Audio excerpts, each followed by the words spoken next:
If you've got a car in the DC metro area like I do, you know that sometimes it can be a real bummer, which is why there's Car Care to Go, the future of car maintenance and repair. I recently had to get repairs on my car, and they picked up my car from my apartment and they brought it back when the work was done. They also texted me to let me know what services were being completed on my car, so I got full control. The valet was free, and you can get your first synthetic oil change for $20.23. Like what you heard? Book now at carcaretogo.com. Today on CityCast DC, there have been a number of high-profile crashes on Connecticut Avenue recently, including one in February that left a 21-year-old dead. The city's considering a public safety plan that would reduce traffic lanes and parking and add protected bike lanes. But it's been so controversial that there are petitions floating around with thousands of signatures, and the city has delayed finalizing the design concept yet again. Today, I'm here with two community members who strongly disagree on the bike lanes. One's a cyclist and the other's not, and they are not advocating for the side that you might expect.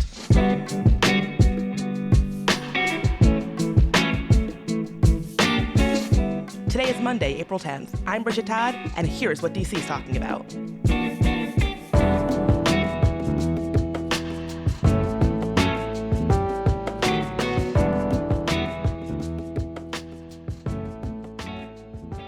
All right, so let's start with the basics. Connecticut Avenue bike lane plan is still in the works, but overall the city is expected to reduce the road to 4 lanes of traffic from 6 lanes of traffic and replace parking with a one-way protected bike lane.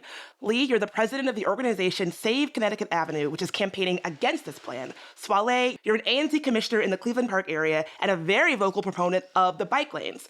Let's start with you, Swale. Why do some constituents want bike lanes specifically? And why not just try to expand Connecticut Avenue or increase bus service?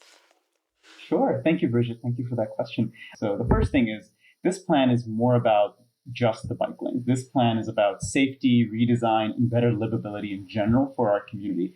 And, as someone, I'm a professor of environmental science at American University for my day job. I genuinely believe that one of the ways we make our community safer is by safer infrastructure. This isn't the responsibility of drivers, pedestrians, cyclists. It's really the way we've built and designed our infrastructure that needs to improve. And that's what this plan does. It does it for everyone, beyond just people who ride bicycles. The second thing I want to clarify about this plan, when you asked about the community, this was a very grassroots effort. In 2017, the community requested a study be done on Connecticut Avenue, including considering protected bike lanes. All the ANCs up and down Connecticut Avenue, again, passed resolutions in support of the study. This past election, our ANC, just as an example, had 8 open seats. 7 seats were won by candidates who supported this redesign, and only 1 candidate did not. So this is a community-driven effort, and the community continues to support it, as this effort moves forward. And then finally, the last thing I would like to say is that there's 2 shocks that we're dealing in, one very short-term shock and one long-term shock that have changed the way we think about our infrastructure. Climate change means that we have to shift away from single-car transit that has been dominating our culture and our cities for a long time. And so if we need to tackle climate change and tackle the emissions that are taking place in our community, we need to also rethink about the design that we have currently in place. The other short-term shock is COVID-19.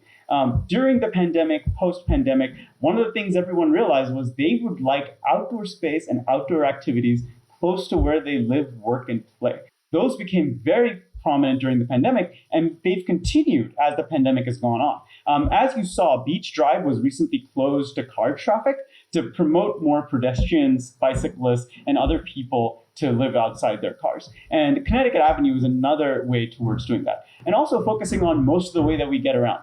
80% of the way that people come to the business district is by walk, biking, or transit. The other 20% is by cars, which includes rideshare, the percentage of which is going up. So to redesign Connecticut Avenue, not just in terms of safety, also in terms of how the community want it, but also responding to how we're going to react to climate change, as well as changes due to the COVID-19 pandemic, is essential. And that's really what this plan is about. So I'm hearing you say that this is really about safety, environmental factors, and that the majority of DC leaders are supportive of this. Lee, why do you think the bike lanes will negatively impact people living here and working in the area? The first thing is that Swala and I agree on public safety. Our organization is focused on pedestrian safety and cyclist safety. We want to see more crosswalks We want to see traffic lights at every crosswalk. We want to slow traffic down, but we don't want it to create gridlock. And we believe adding bike lanes to Connecticut Avenue will cause gridlock. We talk about public safety. This bike lane plan will divert approximately 7,000 cars off of Connecticut Avenue onto neighborhood streets. That will make our neighborhood streets even more dangerous. The reason I got involved in this project is that I'm a cyclist and an e-cyclist. And when I heard about the plan, when the mayor announced it at the Chevy Chase Community Center, I was pretty excited. I was thinking, oh, great, bike lanes on Connecticut Avenue. But details matter. When I looked at the plan, I saw that they were eliminating 79% of the parking spaces, over 42% of the loading zones, and the loading zones that are left are few and far between and not near a lot of the businesses. So businesses rely on curbside pickup and delivery, as Swala had mentioned. Well, that's going to be a problem when bike lanes are along the curbs. I'm also concerned with the public safety as it relates to emergency responders. DDOT has said publicly that there'll be 4 to 5 intersections where the congestion will be so bad, and they don't have a solution to it. Every second counts when emergency responders have to get to a destination. And so lives will be lost, and property damage could be much worse if a fire engine can't get to a fire in a reasonable amount of time. We're also worried about the ADA regulations.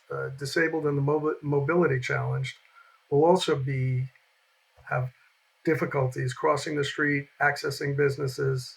Bus passengers will have to cross bike lanes. Details matter. Well, let me ask you this, Swale. You both seem to agree that this is about public safety. How do you feel about the concerns that Lee's just laid out, that public safety could actually be jeopardized if emergency responders aren't able to get in, at a reasonable speed? Are there mitigating factors for how this plan will affect delivery drivers and emergency services and some of the other factors that Lee's mentioned?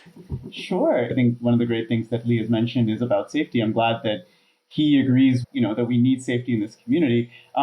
If there hadn't been extensive study and extensive engagement on this project, both in terms of data collection and thoughtfully thinking about where some of this stuff will go, then yes, I would have the same concerns as Lee. But there has been quite a bit of study and quite a bit of engagement. And I'll give you certain examples, right? For example, when DDOT studied how traffic will be diverted, this was pre-pandemic data when we had rush hour traffic. DDOT studied how traffic will be diverted up to 2045. The diversion that we talked about was, that they'll be diverted into neighborhood streets. That's not actually what happened. 55% will actually be other roads that are not Connecticut Avenue or our neighborhoods. Over half the traffic will go down other sort of arterial roads that are better designed for traffic than the community we live in. The studies that were again done with pre-pandemic data showed that gridlock would be at the most an extra 4 minutes of driving down Connecticut Avenue if you start from the very north and go to the very south. And one of the things that the pandemic allowed us to do was allowed us to have this natural experiment. For most of the time on Connecticut Avenue is a 4-lane road. And if you look at during the pandemic, they actually turned Connecticut Avenue into a 4-lane road with parking on both sides. The diversions of traffic and the worry about gridlock, that didn't happen. And the other thing that DDOT did was also collect data on how traffic looks like right now. The pandemic traffic might have returned, but the pandemic rush hour peak when Connecticut Avenue was 6 lanes, that hasn't returned at all. The traffic is more or less flat throughout the day. And so what we're seeing today is we're seeing that our roadway doesn't need to be designed for that 6-hour traffic anymore. And even under the worst case scenarios, we were expecting, the majority of time we were expecting was about 4 minutes. Lee also talked about, for example, curbside loading, especially for people with disabilities and seniors and also businesses. One of the most important things to note right now is that there exists no dedicated space for people with disabilities to get on and off Connecticut Avenue right now. Most of the parking is 2-hour long-term parking that gets taken up throughout the day but it also disappears during rush hour. That parking doesn't exist during rush hour. So in fact, one of the things that this plan does is that on one side of Connecticut Avenue, we get dedicated places where people with disabilities can get picked up and dropped off. And then we also get the ability to redesign our road and parkings to match what we really need here. And the final thing I'll say is about buses. Right now, buses have to pull in to the closest curbside lane, and they're often jackknifed on the road. So one of the things that DDOT realized was that when bus stops are through the road and buses don't have to pull in, the second thing is if buses have far side stops rather than near side stops that they have right now, that actually improves bus flow, and it also makes it safer for passengers and everyone on the road, including drivers, cyclists, and pedestrians, to get in and out of buses. And so a lot of these things, yes, you're absolutely right to ask those questions, but we've had a 5-year planning process where those things have been worked out. And the great thing is they're still being worked out. And so I think one of the most important things to realize about this is that these issues are being addressed, they are being talked about, and they absolutely do need to be mitigated.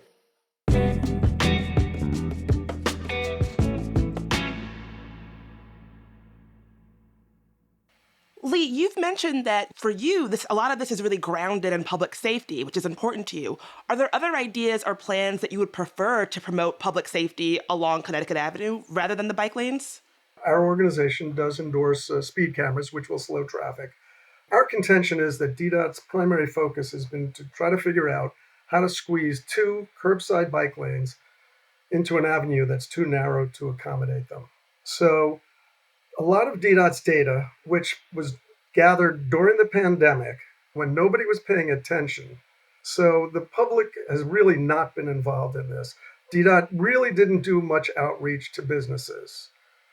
30 businesses answered a survey. I don't know how the survey got to those businesses, but our organization went to every business on Connecticut Avenue, and over 120 of them signed our petition opposing the bike lanes.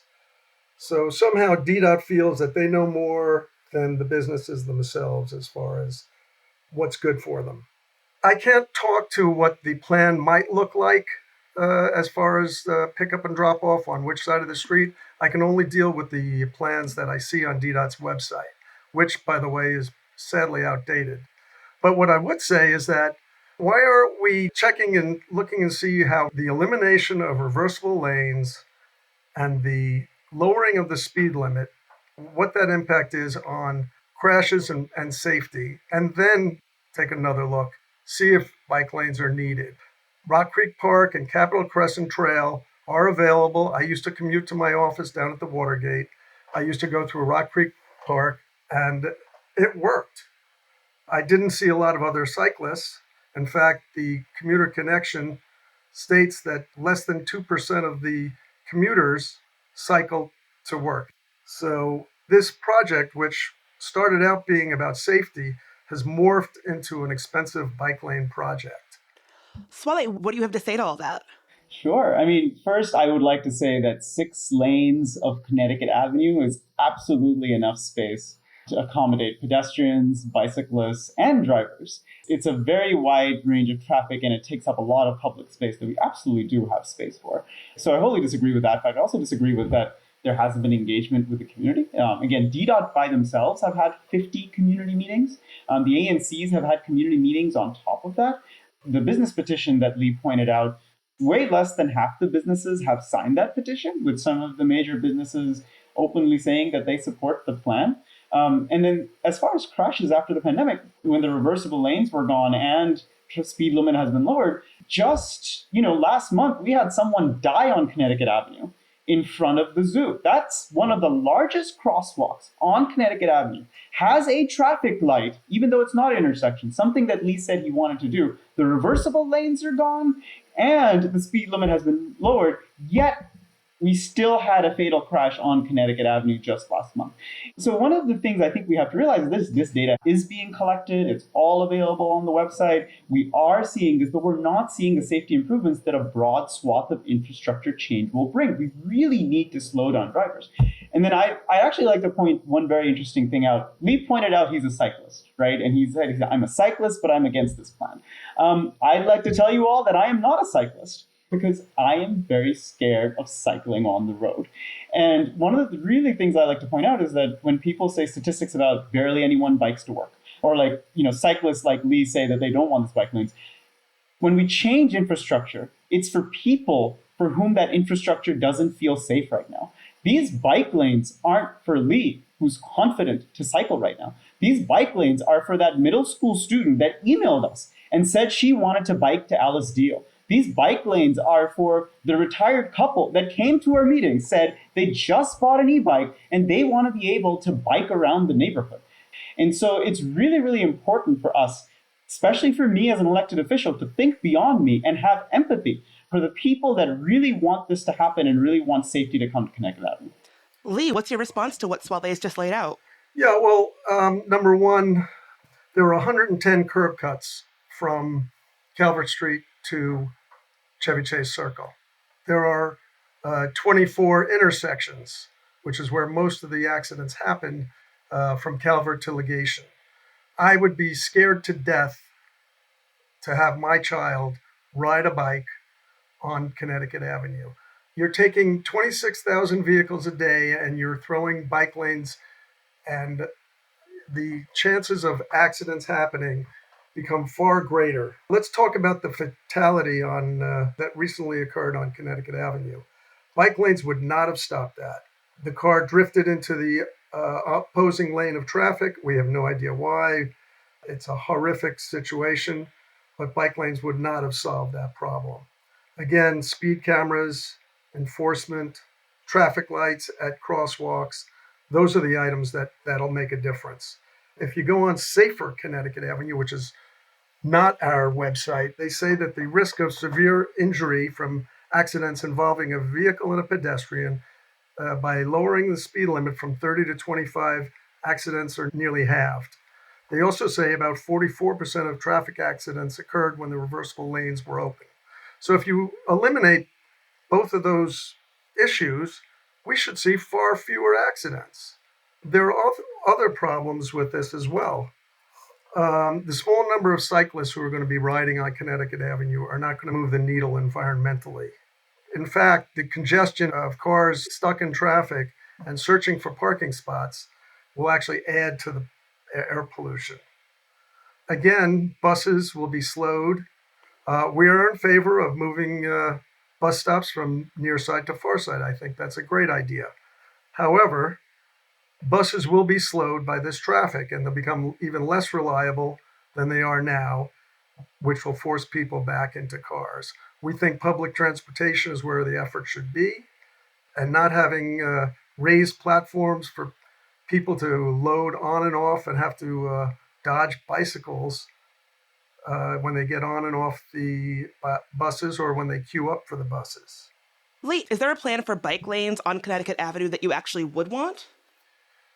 I don't think Connecticut Avenue is the place for them. I'd like to see the bike lanes be put on residential streets, which is where I ride, because, again, you have too many cars. Drivers are not the best, let's put it lightly, and cyclists are also no better.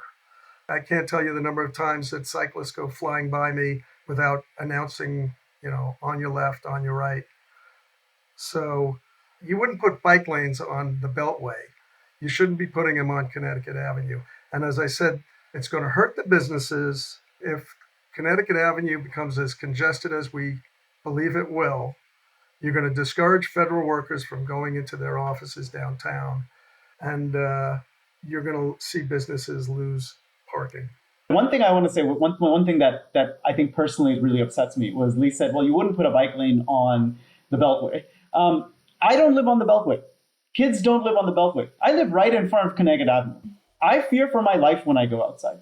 And, I'm not in the business to say that I blame drivers or cyclists. When we design our infrastructure, when you design a road that has 6 lanes and you put a small speed limit, 25 miles per hour there, that's not going to stop people from driving fast. They see infrastructure. They're like, I have to go fast. This is designed for me to go fast. And it's not their fault. It's the way our infrastructure has been designed. The other quick things that I want to point out is that when you add bicycle lanes to a street like Connecticut Avenue, we're not just talking about bicycle lanes, we're talking about changing the entire infrastructure and the way people travel.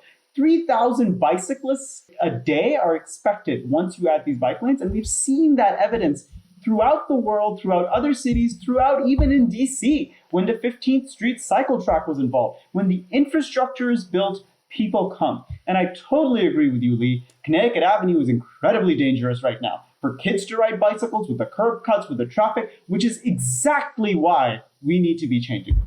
Let me respond. One of the big problems that bike lanes would cause is that we're talking about bus lanes now stopping in one of the two lanes. So you really only have one through lane of traffic. And a minor fender bender in that one lane will stop traffic entirely. Because again, buses will be stopping in one of the other lanes. Service vehicles will have nowhere to park.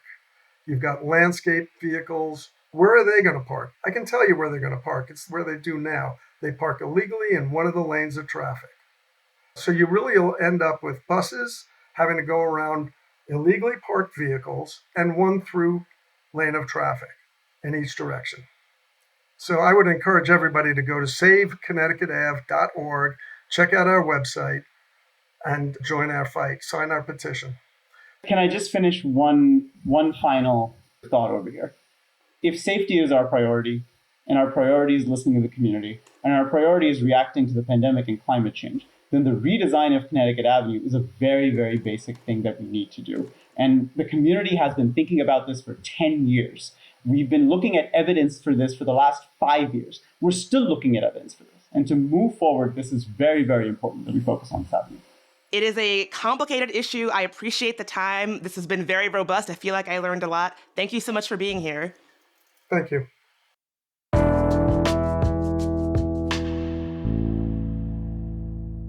If you've got strong opinions on this story like Lee and Swale do, there's a DC Council hearing tonight where Transportation Director Everett Lott will testify on the Connecticut Avenue plan.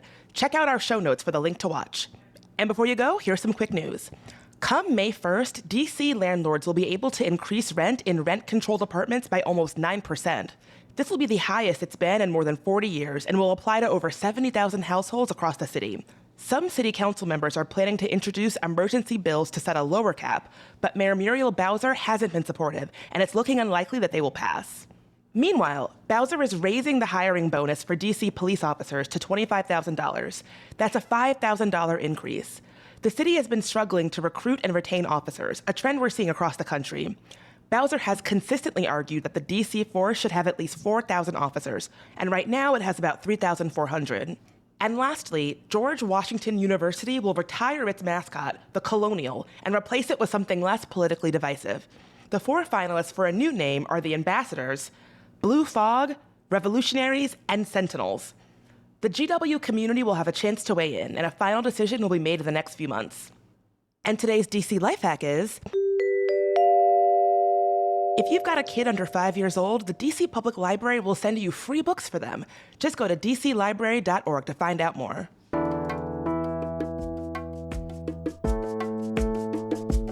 That's all for today here on CityCast DC. If you enjoyed the show, tell a friend who lives, works, or hangs out anywhere near Connecticut Avenue Northwest. Things are changing. We'll be back tomorrow morning with even more news from around the city. Talk to you then.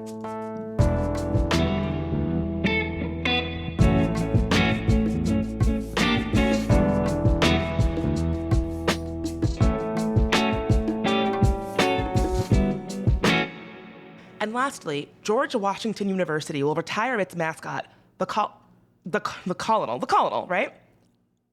Colonial, god damn it.